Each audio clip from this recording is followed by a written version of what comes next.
మొదటి రెండు వచ్చినారు. యెహోవా దయాళుడు, ఆయనకు కృతజ్ఞతాస్తుతులు చెల్లించుడి. ఆయన కృప నిరంతరముండును. దేవదేవునికి కృతజ్ఞతాస్తుతులు చెల్లించుడి. ఆయన కృప నిరంతరముండును. ప్రేమల తండ్రి, ఈ మాటలు మా వెనుకలో దీవెనకరంగా చేయండి. ఆరాధన కొరకై మా హృదయాలను సిద్ధపరచండి. చదువుకున్న లేఖనము ఆధారం చేసుకొని చేరొచ్చిన వారితోనూ, వీడియో వీక్షిస్తున్న వారితోనూ, శబ్దంతరం ద్వారా వింటున్న వారితోనూ, రహస్యంగా క్రైస్తవులుగా జీవిస్తున్న వారితోనూ, అన్ని రకాల సమాజపు ప్రజలతో మీరు మాట్లాడి మీ గొప్పతనం ఏంటో, మిమ్మల్ని ఎందుకు కృతజ్ఞతలు చెల్లించాలో, మిమ్మల్ని ఎందుకు ఆరాధించాలో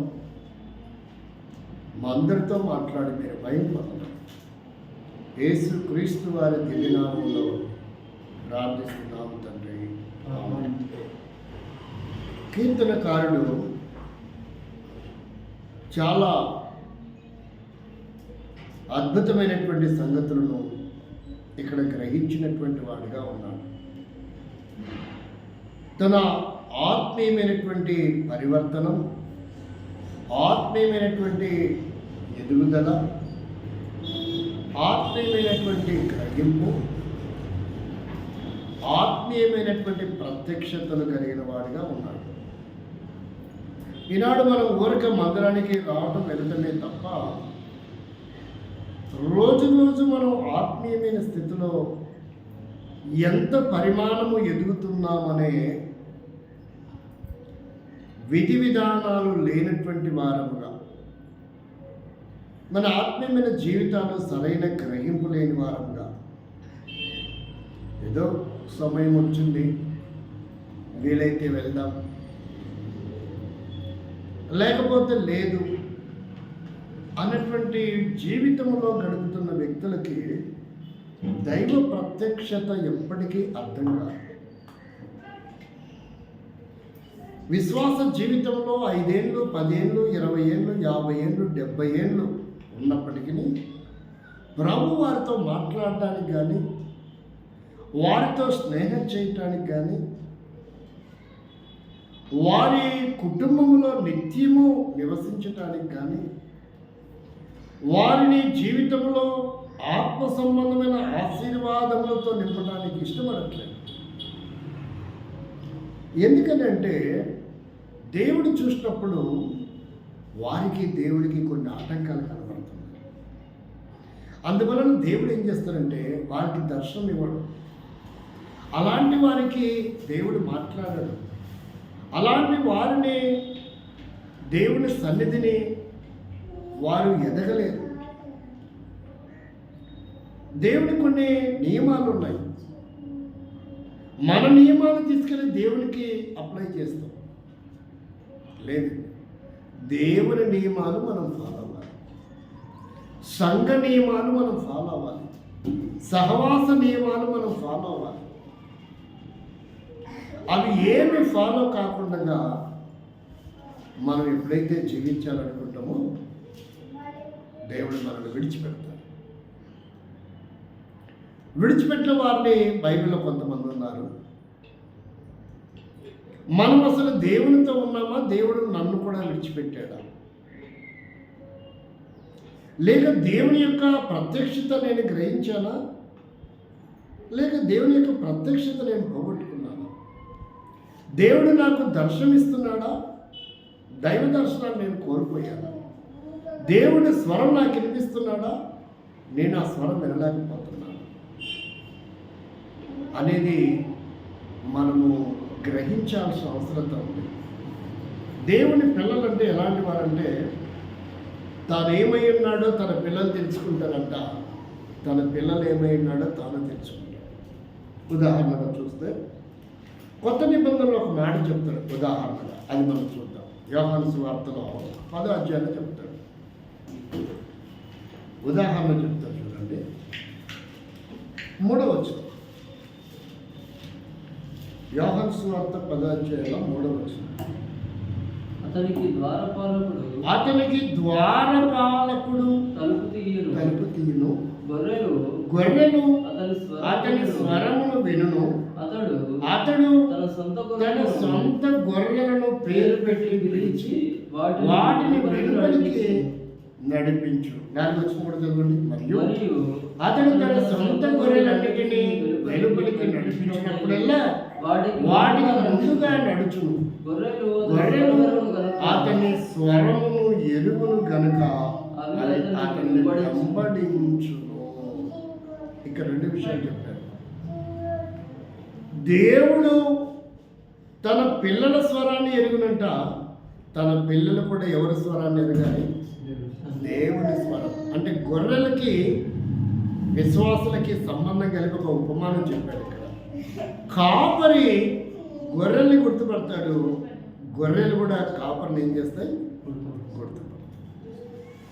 పిలిచేది తన కాపరి పిలుస్తున్నాడా, వేరే కాపరి పిలుస్తున్నాడా? నేను వచ్చేటప్పుడు 2 అనుభూతులు చూశాను. ఒకటి, మిర్యాలగూడలో నేను ప్రైవేట్ వాహనం ఎక్కొస్తే ఆ చివరిలో ఆపాడాడు బైపాస్లో. అక్కడ నుంచి మళ్ళీ ఆటోలో బస్ స్టాండ్కి రావాల్సిన అవసరం ఏర్పడింది. వాడు హోటల్లో నుంచి తీసుకొచ్చిన వేస్ట్ డస్ట్ ఉంటుంది కదా, ఆహారం, ఆ డస్ట్ అంతా తీసుకొచ్చి ఒక ప్లాస్టిక్ డబ్బా డ్రమ్లా ఉంది చిన్నది, 10 కేజీలు 15 కేజీలు అక్కడ పెట్టి ఒక రకమైన శబ్దము చేసేవారికి దాదాపు ఒక 60-70 పందులు పరిగెత్తుకుంటాయి. ఏంటిది? ఒక రకమైన శబ్దం చేస్తే 60-70 పందులు పరిగెత్తుకుంటూ వచ్చినాయి. నాకు మైండ్ పోయింది. ఏందయ్యా నువ్వు అట్లా చేస్తున్నావు అంటే, మా పందులు ఉండేస్తారు ఇక్కడ, అవి ఎక్కడెక్కడ ఉంటాయి తెలియదు, వాటికి ఆహారం తీసుకొచ్చాను హోటల్ నుంచి. ఈ ఏమంటుందండి, ఎనపవి రేకులు ఈ కోళ్ళకి దాన పెడతారు కదా, అట్లా రేకులలో నీళ్ళతో సహా, పొడిపడిది కాదు, నీళ్ళు కూడా నీళ్ళతో సహా పోసాను. దాంట్లో కొంచెం పోసి కేకేస్తాయి, పరిగెత్తుకుంటూ వచ్చాయి.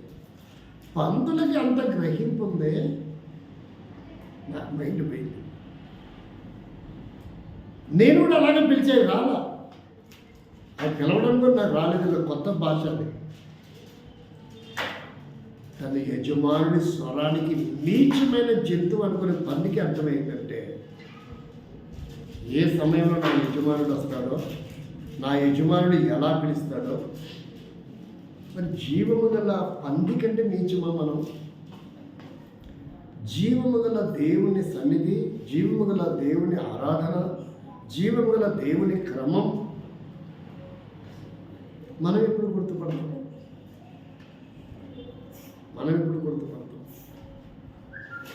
కోళ్ళ కూడా పిలిస్తే ఆ క్యాట్ వేస్తే పరిగెత్తుకుంటూ వస్తున్నాయి కోళ్ళు కూడా. ఎక్కడెక్కడ ఉన్న కోళ్ళు ఎలా అర్థమవుతుంది వాటికి? మనకి ఎందుకు అర్థం కాదు. మనం ఒకటే చెప్తాం, వాటికంటే ఏం పని లేదు కాబట్టి ఆడి పిలవంగానే పరిగెత్తుకుంటూ వస్తాయండి. మాకు వాళ్ళ పనులు ఉంటాయి, ఆడమీలో ఉంటుంది. ఈ విషయంలో వాడి విశ్వాసం అవిశ్వాసం, భక్తుడో ప్రార్థనాపరుడో నాయకుడో సంఘ పెద్దలో నాకు తెలియదు, కానీ ఆ విషయంలో అశోక్ తర్వాత ఎవడైనా అనిపిస్తున్నాడు. ఆ విషయంలో అశోక్ తర్వాత ఎవడైనా ఇప్పుడు చెప్పుకున్న లక్షణాలు అతనిలో ఉన్నాయో లేదో నాకు కనపడట్లేదు. నాకు మాత్రం ఒకటే కనపడుతుంది. ఇప్పుడు విశ్వాస జీవితంలో ఎలా మనం దేవుని ఆరాధిస్తాం? ఏమర్థమయ్యాడు మనకు దేవుడు? ఆరాధన ఊరక ఆదివారం వచ్చింది కాబట్టి నాకు అనుకూలించబడితే కలుస్తా, లేకపోతే లేదంటే అది దేవునికి మనకున్న సంబంధం ఎంతవరకు ఉన్నట్టు? ఇందాక నేను బాబు కూర్చొని పిల్లలు పెట్టుకోలేదా ఎక్కడి నుంచి వచ్చిందంటే తెలకపల్లి అవతల నుంచి ముగ్గురు ఇద్దరు పిల్లలు వేసుకొని వచ్చి ఆ చెప్పులు ఇచ్చే కాడ కూర్చొని ఎవరో ఏమో నాకు అర్థం కాదు. ఎందుకు వచ్చిందో నాకు తెలియదా. నేను కింది దిగిపోమని చెప్తాను అనుకున్నా. ఏందో మేడకు వచ్చిన చెప్పులు ఇప్పుకోవాలి కిందికి పోవాలి.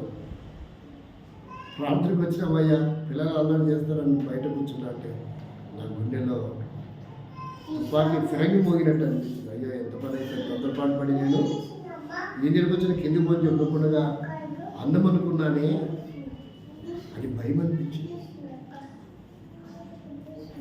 దేనికోసం వచ్చినట్టు ఆమె దేనికోసం వచ్చింది. కాబట్టి భక్తి లేని దానికోసం ప్రజలు ఆరాటపడుతున్నారు. అదే భక్తి అనుకుంటున్నారు. ఎంత ఖర్చైన పెడుతున్నారు, ఎంత శ్రమైన పడుతున్నారు. భక్తి అనేది తెలిసిన కాడ మాత్రం అసలు భక్తి కనపడుతున్నారు. అందుకే ఈయన ఏమంటున్నాడంటే, ఏమని గ్రహించాడంట అతను చూడండి. ఏమని గ్రహించాడు? దేవదేవునికి. ఎవరికంట? ఈయన రాజు. చూడండి, ఇందాక 63వ పాట పాడాం కదా. ఆ 63వ పాటలో పైన ఒక అక్షరం ఉంటుంది. అది చదవండి. 63వ పాటలో 145వ కీర్తన మొదటి వచ్చిన. అది పాట పాడేటప్పుడు చూసుకోవాలి అక్కడ ఏమేమి ఉన్నాయో. అసలు ఎవరు పాడారు, ఎవరు నా కీర్తన చదవాలి, అధ్యయనం చేయాలి.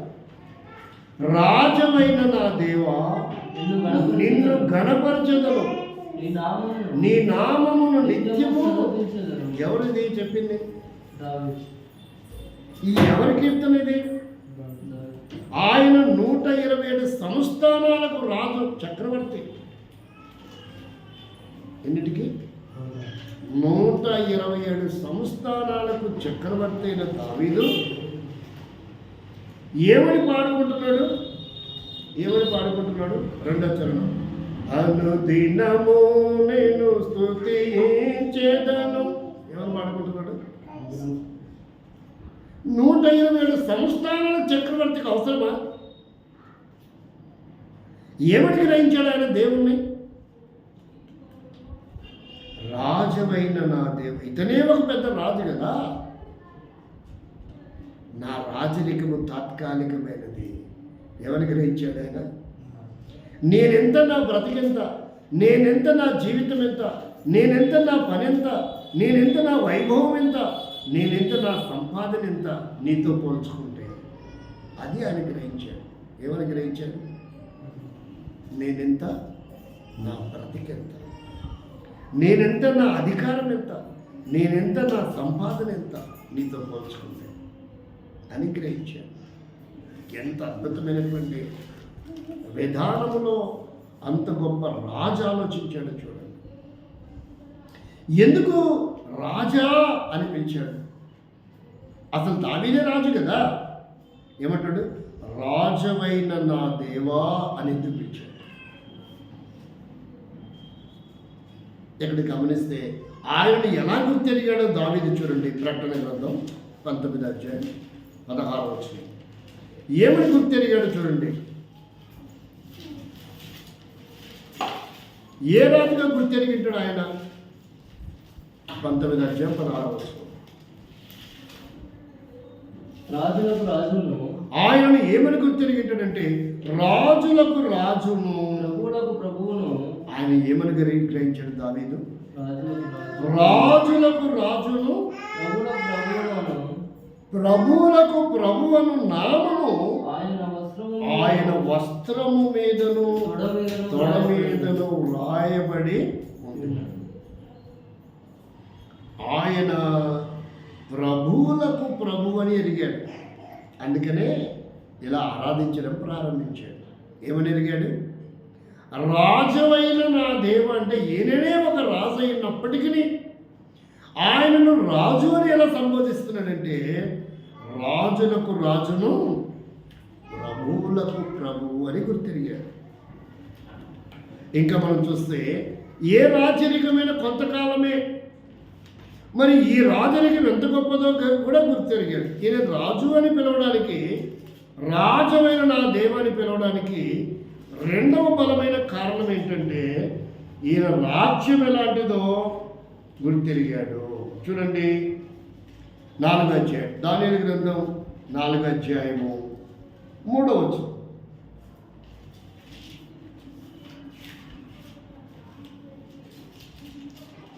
దానియేలు గ్రంథం 4వ అధ్యాయం 3వ వచనం.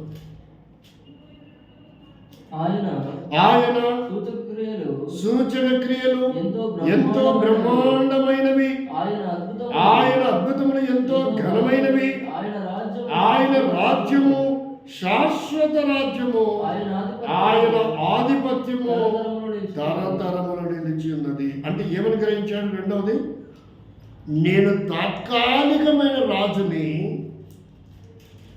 మరి రాజాని ఎందుకు సంబోధించాడంటే ఆయన రాజ్యం ఎలాంటిదని గ్రహించాడు. మరి మనం ఏమని గ్రహిస్తున్నాం?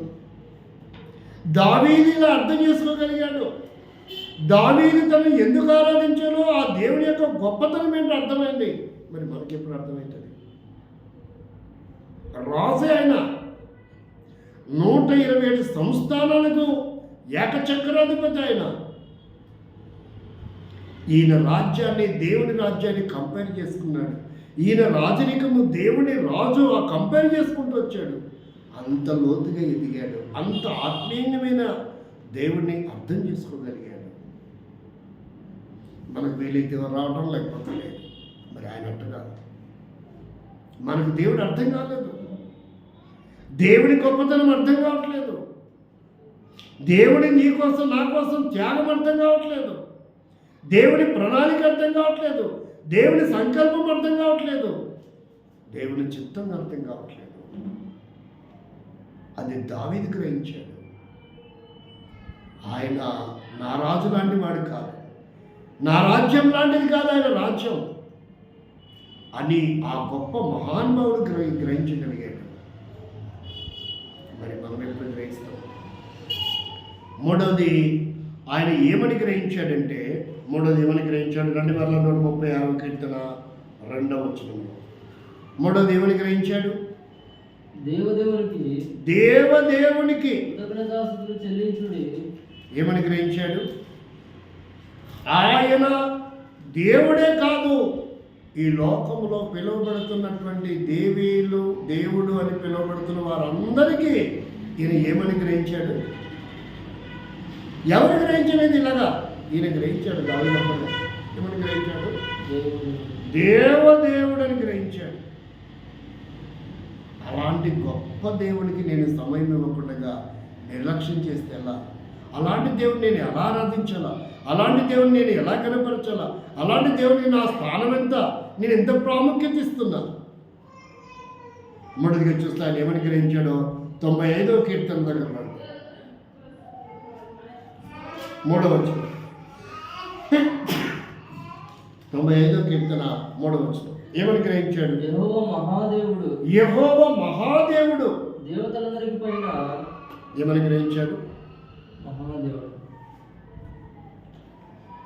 మూడోది ఏమని గ్రహించాడు? మహాదేవుడు. ఈ సృష్టిలో, ఈ విశ్వంలో పిలువబడుతున్న వారు ఎవరైనా కావచ్చు, ఎలాంటి వారైనా కావచ్చు, వాళ్ళందరికంటే ఏమని గ్రహించాడు? మహాదేవుడు అని గ్రహించాడు. మూడోది ఏమని, దాంట్లో రెండోది ఏమని గ్రహించాడు? ఏమని గ్రహించాడంట? ఏంటి? ఏమని గ్రహించాడు? చదువుకుంటున్నది ఎక్కడ? 93వ కీర్తనలో 95వ కీర్తనలో ఉన్నాం. ఒకటి, ఆయన మహాదేవుడు అని గ్రహించాడు. రెండవది, దేవతలందరికి పైన మహాత్యము గల మహారాజు అని తెలుసుకోగలిగాడు. అందుకని ఆయన్ని స్తుతించి ఆరాధించకుండా ఉండలేకపోతున్నాడు. మనకు ఒక వ్యక్తి వస్తే ఎంత ప్రాముఖ్యత ఇస్తామో, అవసరమైతే దేవుని స్థితిలో ఉండి లేచిపోతాం. ఎవరైనా ఫోన్ చేస్తే అక్కడి నుంచి చేసింది మనిషే, దేవుని సన్నిధిని పక్కన పెట్టి వాడి కోసం ఫోన్ లిఫ్ట్ చేసి మాట్లాడతాం. అసలు దేవుడు ఏమైనా అర్థమైనాడా అని మనకి. ఫోన్ చేసినాడు దేవుడా, లేకపోతే మనం ఉన్నది దేవుని సన్నిధిలో ఉన్నది. ఎందుకంత ప్రాముఖ్యత ఇస్తాం? వాడు ప్రాణం తీస్తాడా ఫోన్ లిఫ్ట్ చేయకపోతే? ఒకవేళ ఇంపార్టెంట్ అయితే తర్వాత ఏదో ఒక చిన్న న్యూస్ చెప్పేసి పెట్టేశాడు. దేవుడికి అదంతా అవసరం, నిత్యవసరం అనుకుంటే అసలు దేవుడు ఏమర్థమయ్యాడు మనకి? దావీదు అర్థం చేసుకున్నట్టుగా మనం దేవుని అర్థం చేసుకోగలిగామా? వచ్చిపోతామేనా? భయంకరమైన పరిస్థితులు. అసలు దేవుని కొనియాడము, కీర్తించడము, ఆరాధించడము, స్తుతించడము అంత ఈజీ కాదు. ఆయన ఎవరో మనకు అర్థమైతే కదా చేయలేము. దావీదుకి అర్థమయ్యాడు. అందుకే చెప్తున్నాడు. ఏమని చెప్తున్నాడు? అనుదినము అనుదినము అని చెప్తున్నాడు. దావీదుకి అర్థమైనాడు కాబట్టి ఏమంటున్నాడు? దావీదుకి కుమారుడు కూడా అర్థమయ్యాడు అని ఆయన ఏం చెప్పాడు చూడండి. సామెతల గ్రంథం 8వ అధ్యాయం 34 వచనం. దావీదుకి అర్థం కావడం కాదు, ఆయన కుమారుడు కూడా ఒకరోజు అర్థమయ్యాడు. ఆయన ఏం చెప్తున్నాడు చూడండి. తండ్రి ఒకలాగా చెప్తే కుమారుడు ఒకలాగా చెప్తున్నాడు. అనుదినము నా గడప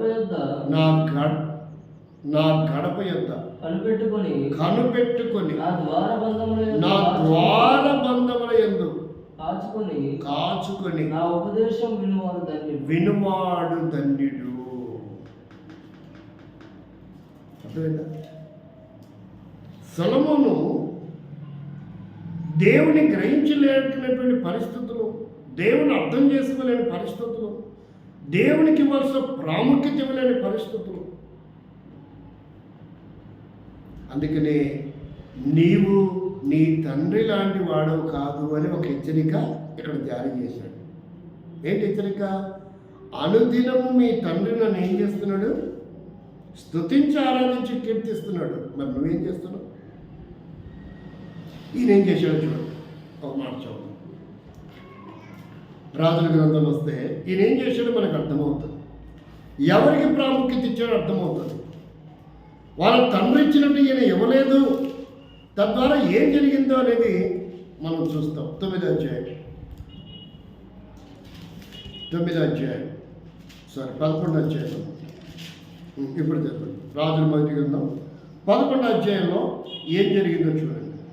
3వ వచనం.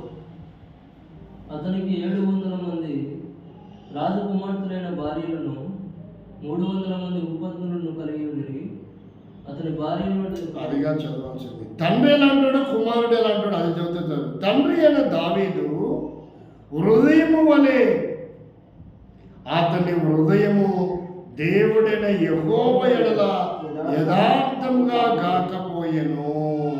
అర్థమైందా? తన తండ్రి లాంటి వాడు కాలేకపోయాడు. తండ్రి అనుదినము ఇతను గ్రహించలేకపోయాడు.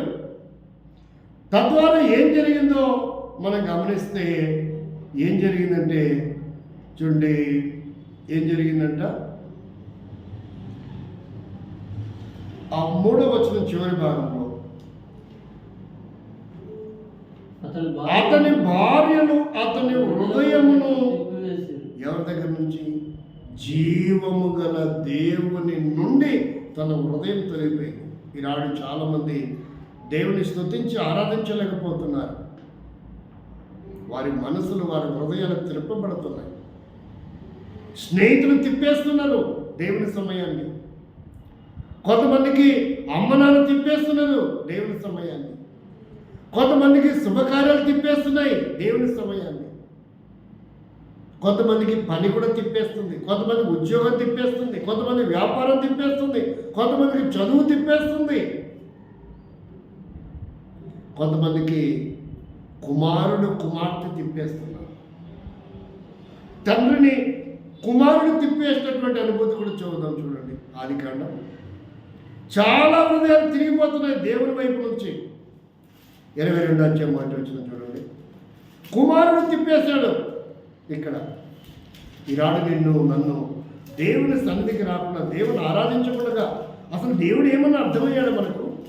లేదా మన హృదయం కూడా తిరిగిపోతున్నాం. చూడండి ఏమని చెప్తున్నాడు దేవుడు. ఆ సంగతులు జరిగిన తర్వాత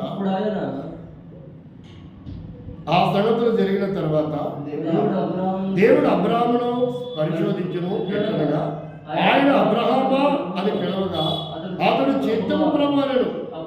అప్పుడు ఆయన నీకు ఒక్కడై ఉన్న నీ కుమారుణ్ణి అనగా నీవు ప్రేమించిన ఇస్సాకును ఏమన్నాడు అంటే ముందు ఎవరిని ప్రేమించాడు, ఇప్పుడు ఎవరిని ప్రేమిస్తున్నాడు అంటే ఇప్పుడు అతని హృదయం ఏమైపోయింది, తిప్పివేయబడింది. నన్నైతే ఏది తిప్పలేదు, ఎవడు తిప్పలేడు. నన్నైతే ఏది తిప్పలేదు, ఎవడు తిప్పలేదు. కొడుకు కాదు, కూతురు కాదు, భార్య కాదు, అమ్మ కాదు, నాన్న కాదు, ఏ ఫంక్షన్ ఏ మరణం కూడా నన్ను తిప్పలేదు. ఎప్పుడన్నా దానికి అంత పవర్స్ ఇవ్వను. గెట్ లాస్ట్ అనుకుంటాను ఆటలు. మా అత్తగారి ఊర్లో ఎన్ని శుభకార్యాలు జరిగాయో, ఎంతమంది మరణించారో.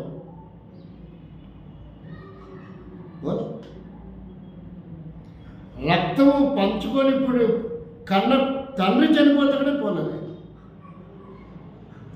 రక్తం పంచుకొని పుట్టిన చెల్లి చనిపోతే కూడా పోలేదు. నేను చెప్పాను నాకు నా వల్ల కాదు. ఏది నన్ను దేవుని వైపు నుంచి తిప్పడానికి దేనికి అవకాశం ఇట్లా నేను ఇవ్వాలని కూడా ఎప్పుడు కూడా ఒకే ఒక అవకాశం, మీటింగ్స్, సేవకుల మీటింగ్. నేను దేనికి అవకాశం ఇస్తానంటే ఒక్క సేవకుల మీటింగ్కి దేవుని పనికి మాత్రం అవకాశం ఇస్తాను. ఎంత దూరమైనా ప్రయాణం చేస్తాను. 17, 18 తారీఖులు గూడూరులో ఉన్నాను. 20వ తారీఖు ఆదిలాబాద్కి వెళ్ళాలి. గూడూరు ఎక్కడ ఒకసారి చూడండి, ఎన్ని కిలోమీటర్లు వస్తుందో. నెల్లూరు దగ్గర గూడూరు, రైల్వే గూడూరు అంటారు. రైల్వే గూడూరు నుంచి ఆదిలాబాద్కు ఎన్ని కిలోమీటర్లు వస్తుందో చూడండి. బస్సు ప్రయాణం ఎంత ఛార్జ్ అవుతుందో చూడండి. ఎన్ని కిలోమీటర్లు అయింది.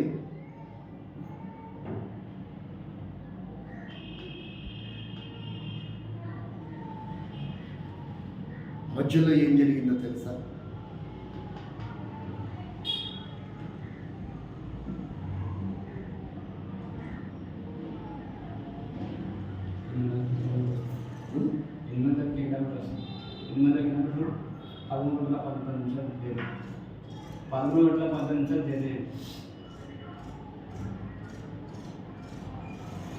విచిత్రం ఏంటంటే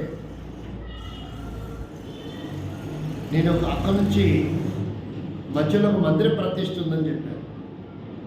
18వ తారీఖు 20వ తారీఖు నేను ఆదిలాబాద్లో ఉన్నాను. 18 కూడా సేవకుల మీటింగే, 20, 21 కూడా సేవకుల మీటింగ్. మనం 1 గంట ప్రయాణానికి మీటింగ్లో ఎగరగొడతాం, అరగంటకు కూడా ఎగరగొడతాం ఎక్కడన్నా ఉంటే. నా ప్రాణం పోయినా పర్లేదు, శవమ నా ఊరు తీసుకుపోండి అనే టైపు నాది. దేవుని కొరకు అంత కమిట్మెంట్ అవుతుంది. ఎవరిని లెక్క చేయను, దేవుని పనికే ముఖ్యం. అక్కడ మధ్యలో ఒక మందిర ప్రతిష్టకి వెళ్ళాను నేను. ఆ ఊరికి వెళ్ళినందువల్ల నాకు ఛార్జింగ్ డ్యామేజ్ అయింది, షార్టేజ్ అయింది. నాకు తెలియకుండా మరలా గుంటూరు వచ్చాను. డబ్బులు ఉన్నాయనుకుంటున్నాను నేను. గుంటూరు వచ్చాను. గుంటూరు నుంచి నిజామాబాద్కి టికెట్ రిజర్వేషన్ చేశాను తెలియక.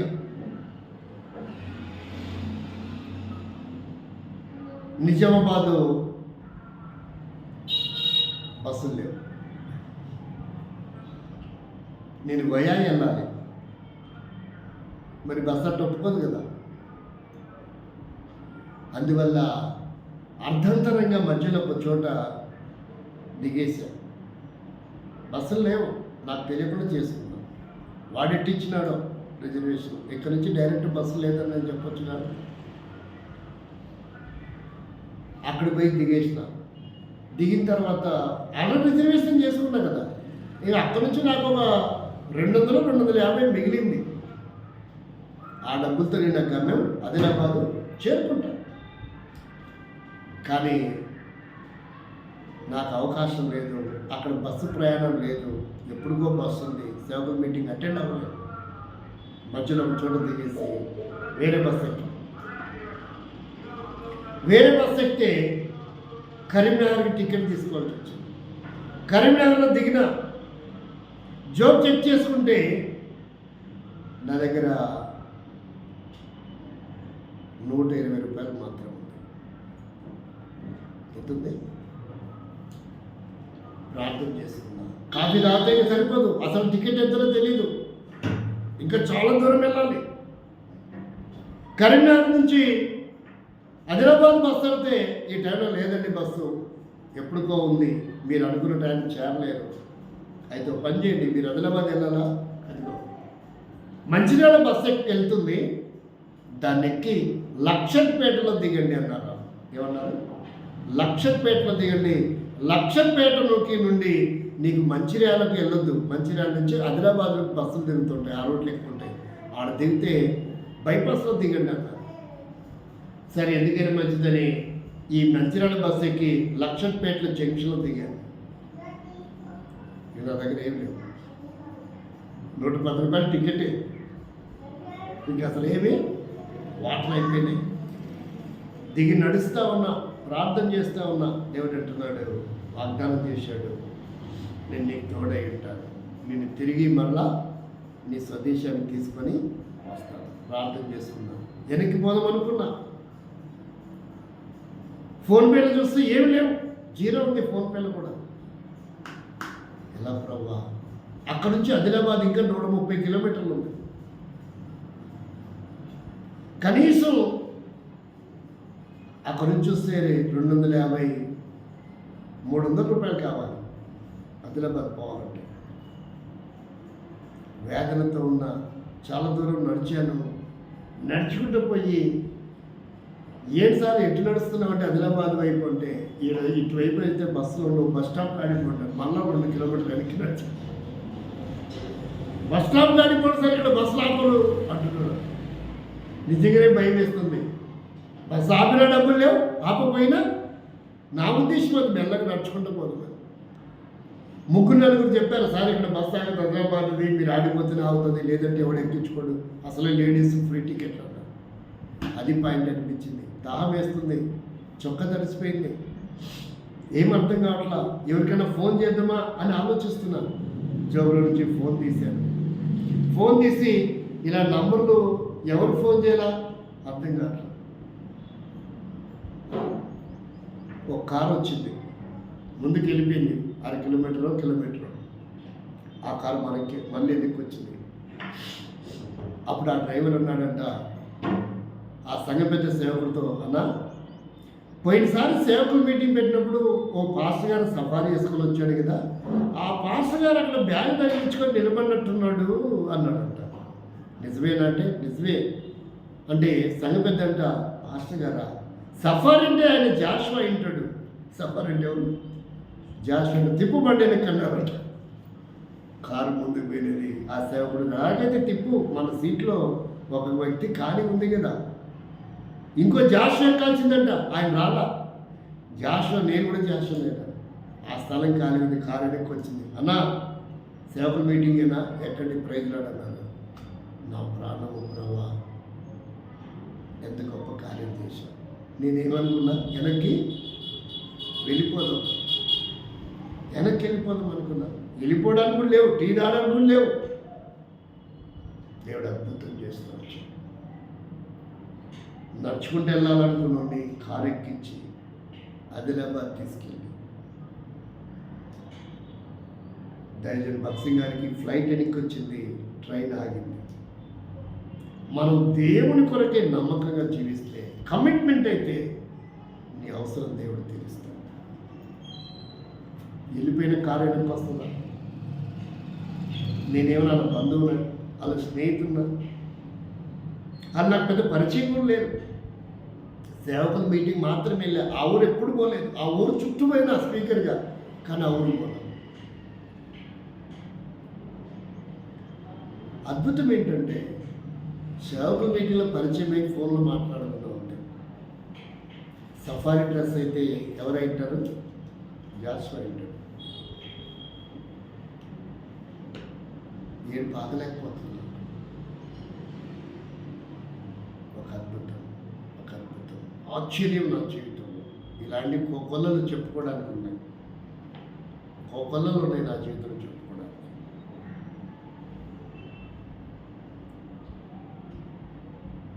భార్య పిల్లల దగ్గర కూడా వెళ్ళను ఒకసారి. మీటింగ్ అంటే మీటింగే. 18 లాస్ట్, 19 మధ్యలో గ్యాప్ ఉంది. 19లోకి వచ్చేయడం వల్ల మందిర ప్రతిష్ఠ పోయినా అక్కడి నుంచి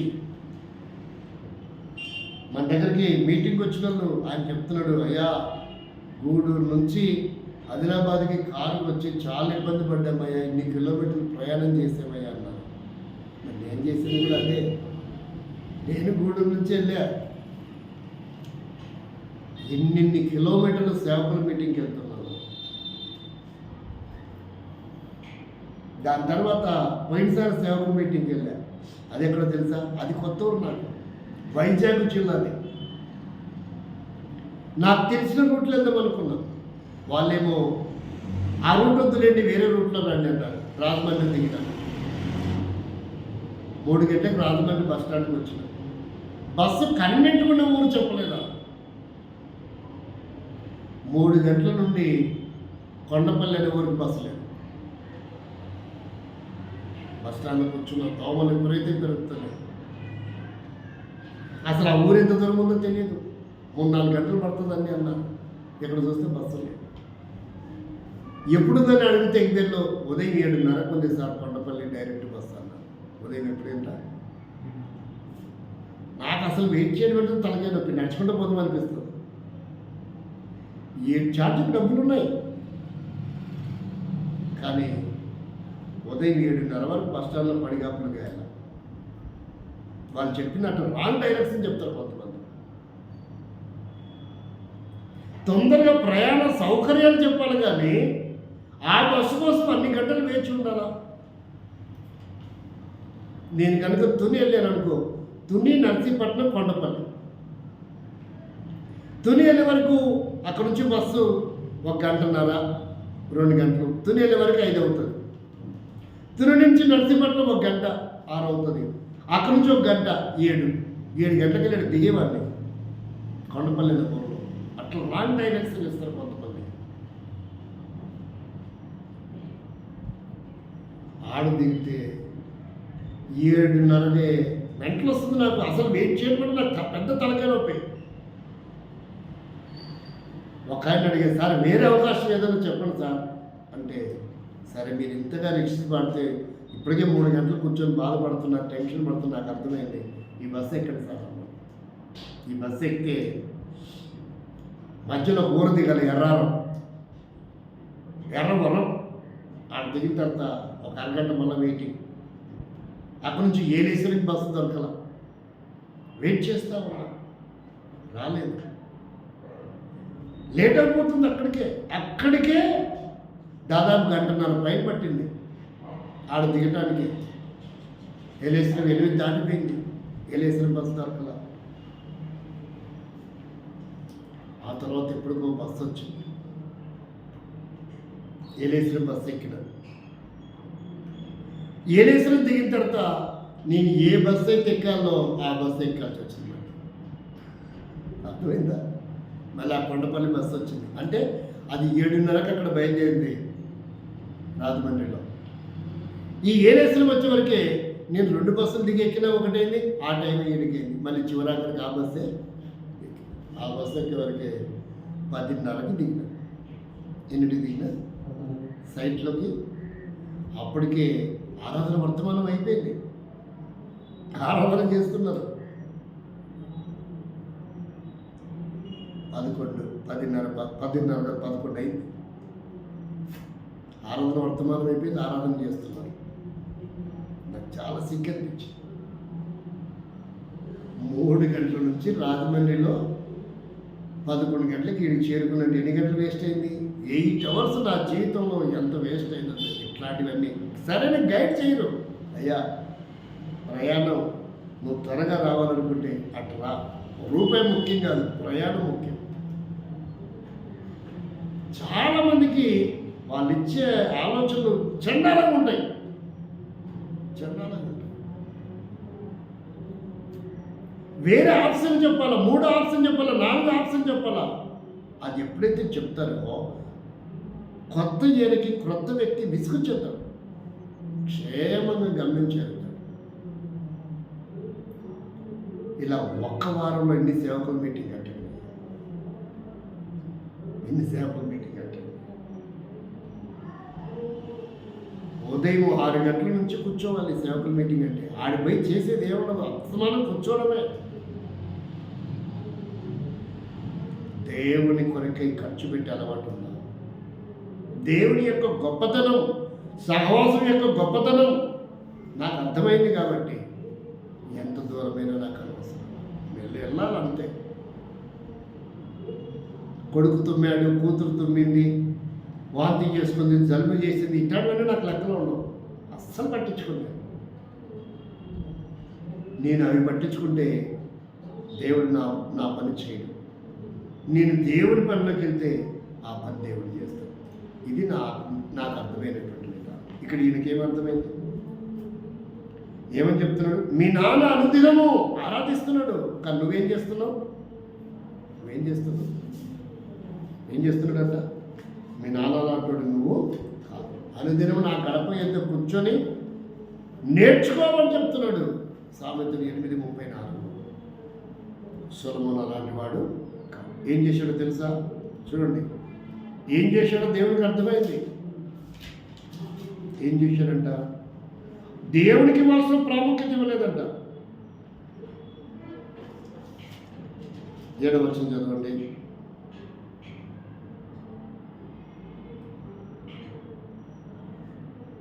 పదకొండో అధ్యాయం. సొలొమోను ఎక్కడికి వచ్చాం మనం? రాజుల 2వ గ్రంథం 11వ అధ్యాయం. సొలొమోను ముందు 8వ వచనం చదవండి, తర్వాత 9, 8, 7కి వెళ్దాం. తమ దేవతలకు ధూపము వేయించు బలులు అర్పించుచుండిన పరస్త్రీలైన తన భార్య నిమిత్తము అతడు ఇలాగున ఏం చేశాడంట? సొలొమోను ఏం చేశాడంట? భార్య కోసం చేశాడంట. ఆయన దేవుడి కోసం చేసింది లేదుడా. మరి మీరేం చేస్తున్నాం? భార్య కోసం, అమ్మ కోసం, నాన్న కోసం, తమ్ముడి కోసం, చెల్లి కోసం, కూతురు కోసం నేను చెప్పుకోవాలి. మనం సొలొమోను దేవుడి కోసం చేసింది లేదు. ఇప్పుడు చదవండి 7వ వచనం. సొలొమోను కెమేషును మోయాబీల ఏయమైన దేవతకును మొలెకును అమోనీల ఏయమైన దేవతలను యెరూషలేములో ఎదుటనున్న కొండ మీద బలిపీఠము కట్టించెను. వాళ్ళ నాన్న ఏం చేశాడు? ఈయనేం చేశాడు? వాళ్ళ నాన్నకి జీవం గల దేవుడు ఎలా అర్థమయ్యాడు? భార్య కోసం కట్టించాడంట, ఇతరుల కోసం కూడా కట్టించాడు, ఆరాధించడానికి.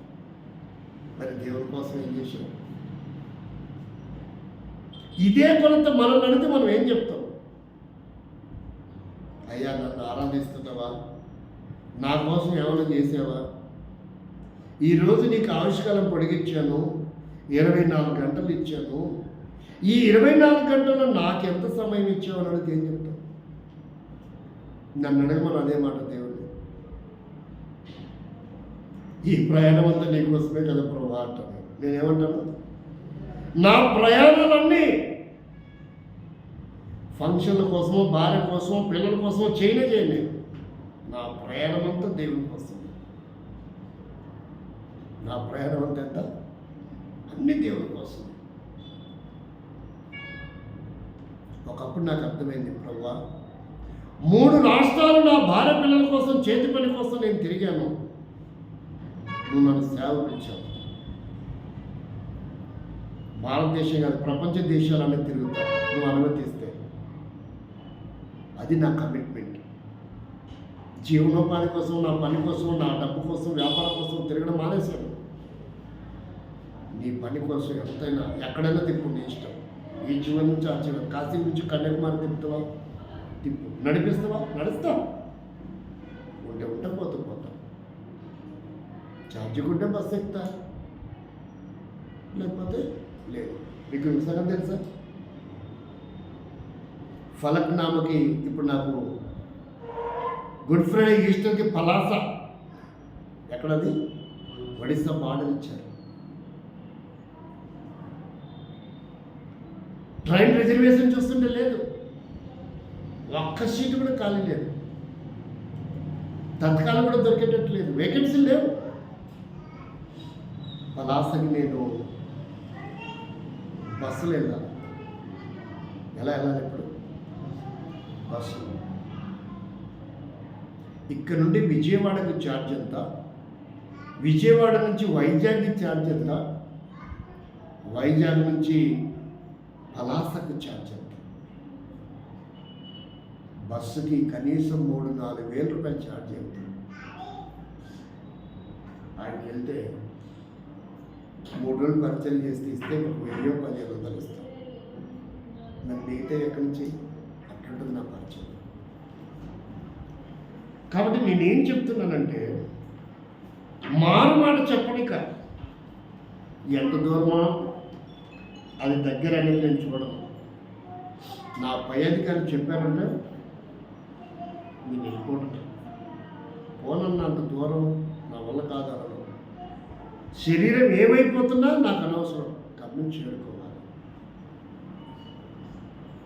విజయవాడ నుంచి కేరళ కొన్ని పర్యాయములు నెత్తిన లగేజీ బ్యాగు పెట్టుకొని జనరల్ టికెట్లు పోయిన రోజులు పరిచయం. ఆ ట్రైన్ 18 గంటలు ప్రయాణం చేస్తారు.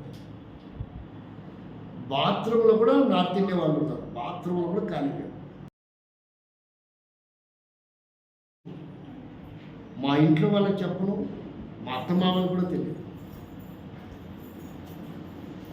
ఒక్కోసారి భార్య కూడా చెప్పను, నాకు ఇంత యాక్సిడెంట్ అయింది. అట్లా అలవాటు అయిపోయింది నాకు. ఏం చేయగలరు వాళ్ళు, ఏం చేయలేరు. ప్రాణంతో నా దేవుడు నన్ను కాపాడాడు, అంతే. దేవుని కూడా బతకాలి. ఇక్కడ సొలొమోను ఏం చేశాడు, దావీదు ఏం చేస్తున్నాడు, సొలొమోను ఏం చేస్తున్నాడు అంటే, మరి మనం ఏం చేస్తున్నాం? దావీదు లాగున్నామా, సొలొమోను లాగున్నామా? ఆయన కోసం చేశాడంట, సంబంధం లేని వాళ్ళ కోసం బలిపీఠాలు కట్టాలంట. మరి వాళ్ళ నాన్న ఎలా అంటాడంట, రాజువైన నా దేవా, నేను నిన్ను కనపరుస్తాను. నువ్వు దేవదేవుడివి, నీ సింహాసనం శాశ్వతం, నీ రాజ్యం శాశ్వతం. రాజులకు రాజును, ప్రభువులకు ప్రభు అని ఎరిగాడు దావీదు. ఎరిగాడు. అంత గొప్ప దేవుడు దావీదు కొరకు ఏం చేశాడో కూడా ఎరిగాడు. చూడండి 103వ కీర్తన. అంత గొప్ప దేవుడు దావీదు ఏమని గ్రహించాడో చివరిగా చూస్తే 103వ కీర్తన మొదటి వచనం. నా ప్రాణమా, దావీదు ఏమని గుర్తించాడు చూడు, నా ప్రాణమా యెహోవాను సన్నతించుము, యెహోవాను సన్నతించుము, నా అంతరంగంలో ఉన్న సమస్తమా, నా అంతరంగంలో ఉన్న సమస్తమా. ఆయన పరిశుద్ధ నామమును సన్నతించుము. ఎందుకని చెప్తున్నాడు దావీదు? 3వ వచనం అంటాడు, ఆయన నీ దోషములను క్షమించేవాడు, నీ సంకటములను కుదిర్చినవాడు. లేదంటే నువ్వు యుగ యుగములు నరకానికి వెళ్ళాలి, అక్కడ అగ్ని ఆరద పురుగు చావదు, ఏడుస్తూనే ఉండాలి. ఆత్మ విమోచన లేదు, విడుదల లేదు. అది గ్రహించాడు దావీదు. రాజు అయినప్పటికీ ఇంత లోతుగా గ్రహించగలిగాడు. అందుకని అంటున్నాడు, నా ప్రాణమా యెహోవాను సన్నతించు, నా అంతరంగంలో ఉన్న సమస్తమా. ఆయన నీకు ఎంతో మేలు చేశాడు. 4వ వచనం చదవండి. సమాధిలో నుండి నీ ప్రాణమును, సమాధిలోని ప్రాణమును విమోచించున్నాడు, కరుణా కటాక్షముతో నీకు కిరీటముగా కిరీటం ఉంచున్నాడు. పక్షిరాజు ఇవ్వడం వలె ఆయన చేసిన ఉపకారము ఏమని చెప్తున్నాడు? ఆయన చేసిన ఉపకారం దేనిని నువ్వు మరవద్దు. మనకున్న అలవాటు ఏంది? అన్నీ మర్చిపోయే అలవాటు.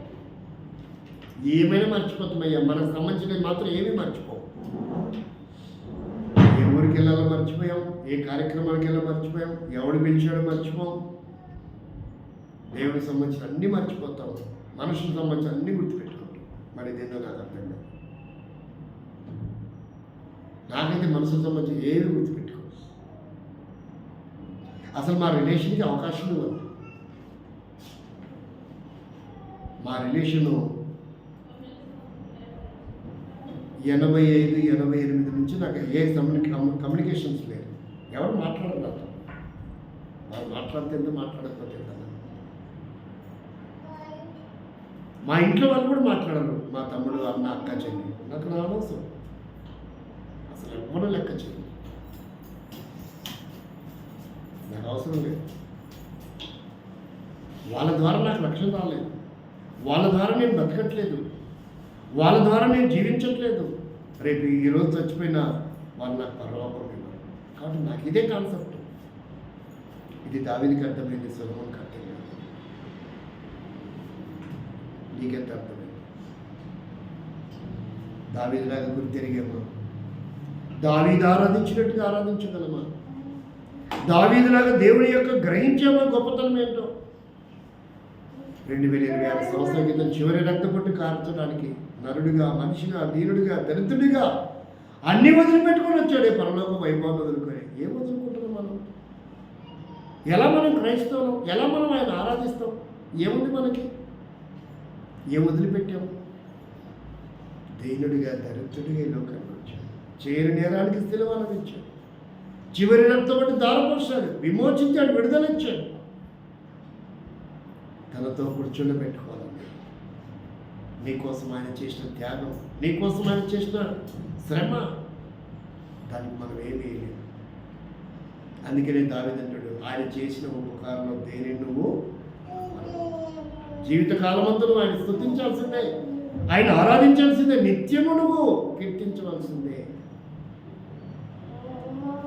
ఆయన గ్రహించాడు. అటు అనుభూతులు నిజంగా ప్రత్యక్షత, ఆ దేవుని గొప్పతనం, మహాదేవుడు, దేవతలందరికంటే పైన మహాత్యము గల మహారాజును గుర్తిరిగాడు. అంత గొప్ప దేవుడు నీ కొరకే, నా కొరకే ఎంత ప్రాణత్యాగం చేశాడు. ఏమి ఇవ్వగల ఆయనకి? అది గుర్తిరిగి ఆయన హృదయం మనకు ఆరాధన కొరకే దేవుడు సిద్ధపరచుకున్నాడు.